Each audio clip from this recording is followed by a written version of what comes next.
right. Well, broker moment, everybody. Hey, go back. That's great. All right. So I want to talk about, I've touched on this in a couple of different broker moments in the past, but different conditions of the contract, deadlines pass, and then buyer might still want to cancel. So in that event, if that were to happen, we've got a difference between what's default and what is a right to cancel. Right, so even after the deadlines, there's likely a difference between a right to cancel and default, and knowing the difference can help your clients know their options and know the difference. Let's talk about the due diligence condition. This one is the way everyone thinks, right? So due diligence, you have a right to cancel before the due diligence deadline, and then you have a failure to cancel, right? So with this one, the right to cancel only exists prior to the due diligence deadline. After the deadline passes, it would be considered default for a buyer to cancel if this was the only condition in the contract. But let's talk about financing and appraisal. So appraisal is similar. You have a right to cancel and then failure to cancel before the deadline. So if you have an appraisal condition, you may cancel only if the appraisal comes in short, by the way.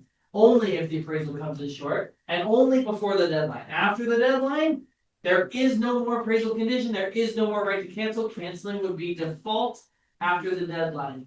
However, financing condition is a little different. You don't see a failure to cancel here in this part of section 8, right? In this one, you have two rights to cancel.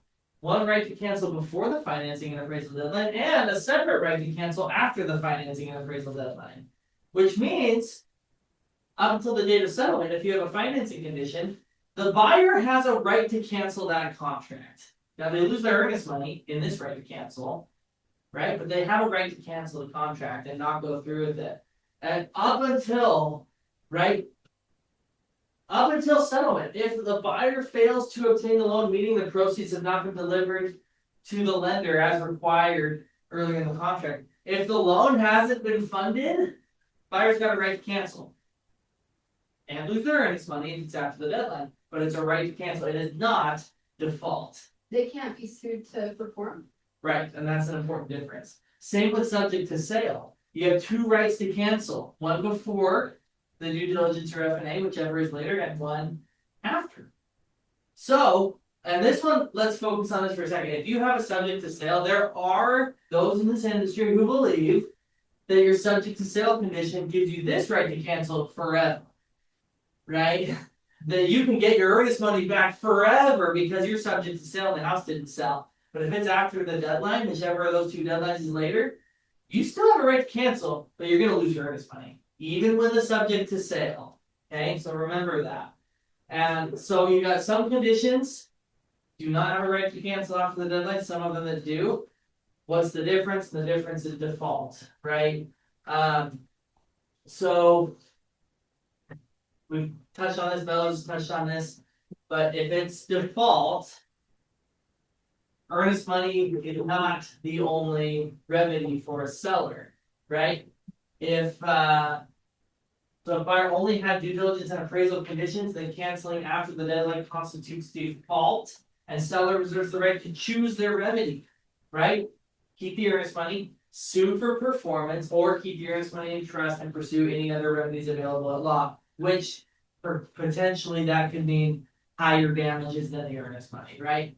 But if buyer cancels after the deadline, up to the date of settlement, and they had a financing condition or a subject to sale condition, it's not default. And seller's only exclusive remedy is the earnest money.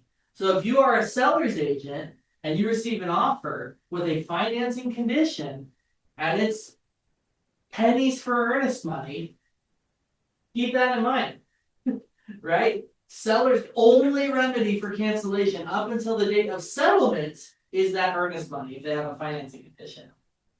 So keep this in mind as a buyer's agent and as a seller's agent.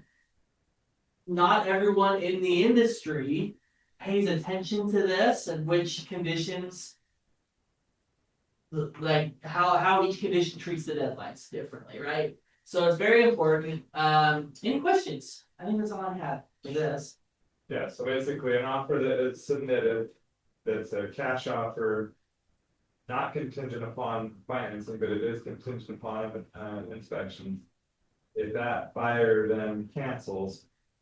That seller, after the due diligence, that seller can sue for performance or, but if that Yeah. offer was written with a contingency of financing appraisal.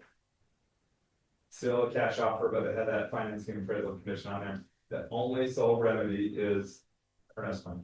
Depends if they had a financing condition, yes, if they had an appraisal condition. And they cancel after the F&A deadline, but not if like, for some cash buyers who say they want appraisal condition still, but not a financing condition.